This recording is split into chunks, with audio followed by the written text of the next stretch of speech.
Hinglingeida pithok-hou. Sa san loiba pham amada ok amaga san amaga lerami. Ayama matamda san adudi miyamna luna tawbaga loinana maithongda makalamna lerami. Pham aduda lakpa miyoi singnasu mangondagi sangom adu thaklaga sangomgi maramda wari watai sanarami amasung thagalami. Nakalama-romda ok adudi ayama matamda mahakki makon manungda mathwai nungaitana lerami. Miyamnasu mahakpu kaya thawai wawai biramde. Phibam aduda nungaitraba ok aduna nongma pukning yamna nungsina san aduda wakacharami. Pham asida lakliba mipum khudingmakna nahakpudi yamna luna tawbi. Aduga aibudi karisu thawai wawaibide. Chummi, nahakna makhoida sangom pibadi yai. Adubu aidi isamak makhoigi machinjak oiduna kathoklibani. Aduga karigino aibudi itha thagatpidrebesibo. San aduna ngaihaktang khallaga hairaklammi.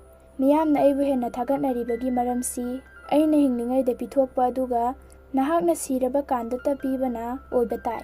Mi kharana makhoina tansinba maral mathum adu nungaithokpagi mahutta paisinduna thammi. Madu makhoina tunggi amasung ahal oirakpa matamgini hai. Adubu siba haibasidi tamba ngamde. Matam amada hekta thokpa yai. Matam aduda miyoising aduna liksinduna tungsilliba maral mathum adudi kanaba masana karisu phangjaroi. Adugi sarukpudi tansilluba lan thum adu ngamliba makhai dan tawduna madugi nungaiba lahubana hena phai. Nahakna hinglingeida pithokpagi nungaiba su leihau. Aroibada Paubilai News Leader ki channel bu yengbirbu khudingmak puthagatchai.